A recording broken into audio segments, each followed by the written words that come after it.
Assalamualaikum warahmatullahi wabarakatuh. Halo anak soleh-solehah, bagaimana kabar kalian pagi hari ini? Ustazah doakan semoga kalian senantiasa sehat dan selalu dalam lindungan Allah Subhanahu wa Ta'ala. Baik anak-anak, hari ini kita akan melanjutkan kembali pembelajaran kita, yaitu tematik tema 6, subtema 1, pembelajaran 3, 4, dan 5. Namun, sebelum pembelajaran dimulai, sebaiknya kita berdoa terlebih dahulu ya. Sikap berdoa, angkat kedua tangan, tundukkan kepala, pejamkan mata. Berdoa mulai. Bismillahirrahmanirrahim. Rabbi zidni ilma warzuqni fahma. Amin ya rabbal alamin. Adapun tujuan pembelajaran yang akan kita capai pada materi ini adalah sebagai berikut. Pada muatan bahasa Indonesia KD 3.8, setelah menyimak video pembelajaran, siswa dapat merinci ungkapan penyampaian terima kasih, permintaan maaf, tolong, dan pemberian pujian, ajakan, pemberitahuan, perintah, dan petunjuk kepada orang lain dengan menggunakan bahasa yang santun secara lisan dan tulisan yang dapat dibantu dengan kosakata bahasa daerah. Pada muatan PKN KD 3.2, siswa dapat mengidentifikasi aturan yang berlaku dalam kehidupan sehari-hari di rumah. Sedangkan pada muatan SBDP KD 3.2, siswa dapat mengenali elemen musik melalui lagu. Nah, sekarang pagi ini kita akan mempelajari tentang kalimat tanggapan positif dan negatif. Ketika ada yang berbicara kepada kita, sebaiknya kita segera memberikan tanggapan. Tanggapan ada dua macam, yaitu tanggapan positif dan tanggapan negatif. Apa ya Ustazah tanggapan positif itu? Iya, tanggapan positif, kalimat tanggapan positif digunakan untuk menyatakan persetujuan terhadap pernyataan atau peristiwa. Sedangkan kalimat tanggapan negatif digunakan untuk menyatakan kurang setuju terhadap suatu pernyataan ataupun peristiwa. Yuk perhatikan contoh berikut. Salman meminta tolong kepada Tigor. Tigor, tolong ambilkan buku yang ada di atas meja. Nah, tanggapannya ada dua, bisa positif, bisa negatif. Misalkan, tanggapan yang positif. Baiklah, aku akan ambilkan buku itu untukmu. Sedangkan untuk tanggapan negatif, maaf Salman, aku tidak bisa membantumu. Banyak contoh lainnya. Nah, dalam memberi tanggapan ada aturannya. Gunakan kata-kata yang santun agar orang yang mendengar tidak salah paham. Nah, kalian bisa membedakan kalau kalimat positif kita bisa menggunakan kata baik. Baik Salman, aku akan membantumu, misalkan. Dan untuk kalimat tanggapan negatif, kita bisa menggunakan kata maaf. Maaf Salman, aku tidak bisa. Nah, seperti itu ya. Ada lagi Ustazah punya contoh. Nih, kita isi bersama-sama ya. Pada percakapan ayah dan Salman. Salman, bisakah kamu bantu ayah di luar? Salman jawab, titik-titik, ayah, aku sedang di kamar mandi. Nah, kalimat tanggapannya positif atau negatif ya yang kita isi di titik-titik? Benar, kalimat tanggapan negatif. Kita bisa menggunakan kata maaf. Maaf ayah, aku sedang di kamar mandi. Nah, jadi itu tadi jawabannya menggunakan kalimat tanggapan negatif. Sekarang Ustazah punya contoh yang kedua, Susan dan Ika. Susan berbicara seperti ini, Ika, tolong temani aku ke ruang guru.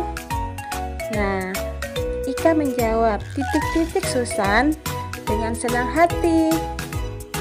Kira-kira kalimat tanggapan apa ya yang digunakan Ika? Benar, kalimat tanggapan positif menggunakan kata baik. Baik Susan, dengan senang hati. Anak-anak, rumah adalah tempat tinggal kita bersama keluarga. Rumah yang sehat membuat kita nyaman. Ciri rumah sehat adalah bersih dan rapi.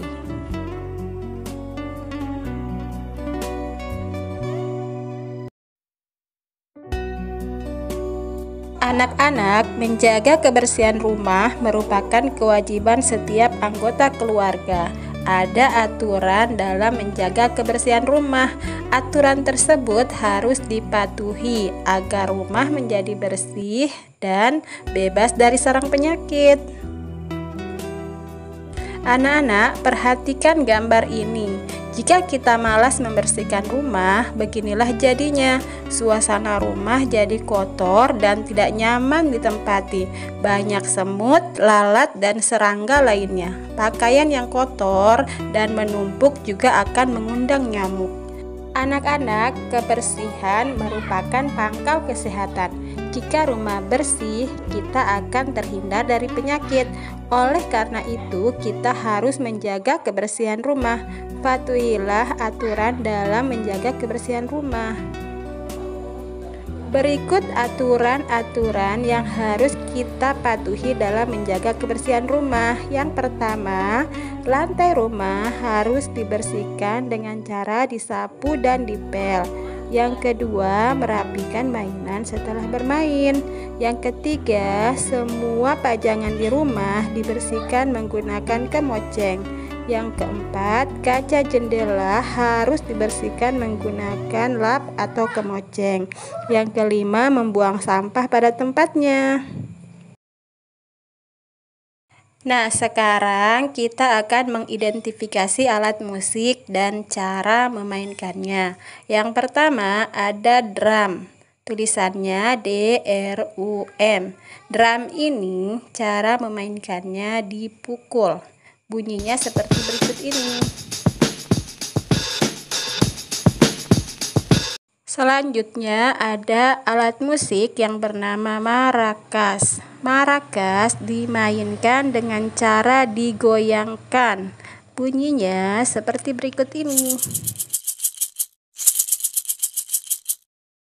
Lalu yang ini namanya tamborin.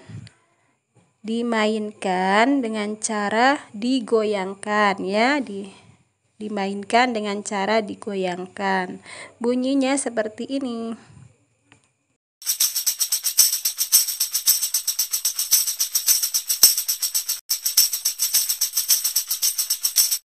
Selanjutnya ini namanya alat musik kendang. Cara memainkannya yaitu dipukul. Bunyinya seperti berikut ini.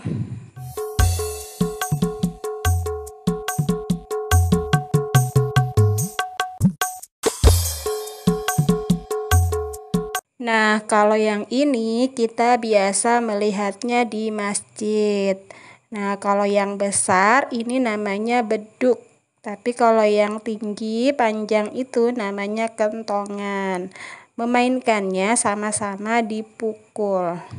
Beduk atau kentongan biasanya dibunyikan pada saat menjelang waktu sholat atau sebelum azan. Bunyinya seperti ini.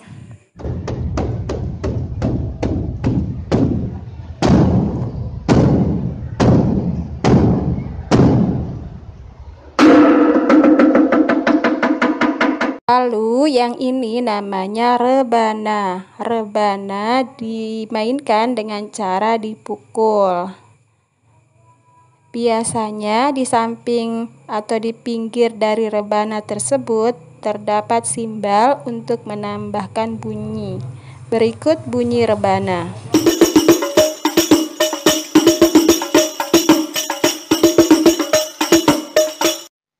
Nah, itulah beberapa contoh alat musik dan cara memainkannya.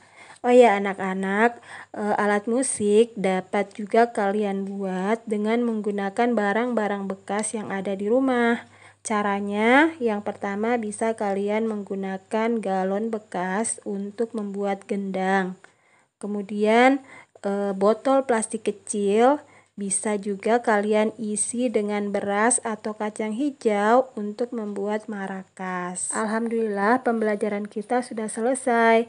Tadi kita sudah sama-sama belajar tentang kalimat tanggapan positif dan negatif, kemudian aturan menjaga kebersihan di rumah, dan beberapa contoh alat musik dan cara memainkannya. Ananda Sholih Sholihah, setiap perbuatan dan perkataan yang kita lakukan senantiasa mendapatkan pengawasan dari Allah Subhanahu wa Ta'ala. Allah Subhanahu wa Ta'ala berfirman, tidak ada suatu kata yang diucapkannya melainkan ada di sisinya malaikat pengawas yang selalu siap mencatat. Quran Surah Qaf ayat 18. Sekarang Ustazah akan memberikan tugas. Untuk tugas hari ini silahkan kalian buka buku paket tema 6 CSIT halaman 24, kegiatan 2 yaitu mewarnai kalimat tanggapan. Ada 4 soal ya, di situ silahkan kalian kerjakan di rumah. Alhamdulillah, kita tutup pembelajaran kita hari ini dengan membaca hamdalah dan doa kafaratul majelis. Alhamdulillahi rabbil alamin. Subhanakallahumma wa bihamdika asyhadu an la ilaha illa anta astaghfiruka wa atubu ilaik. Amin ya rabbal alamin. Alhamdulillah pembelajaran kita hari ini sudah selesai. Terima kasih kalian sudah menyimak videonya dengan baik, dan Ustazah mohon maaf jika dalam penyampaian materi terdapat banyak kekurangan. Tetap semangat belajar. Wassalamualaikum warahmatullahi wabarakatuh. Bye bye.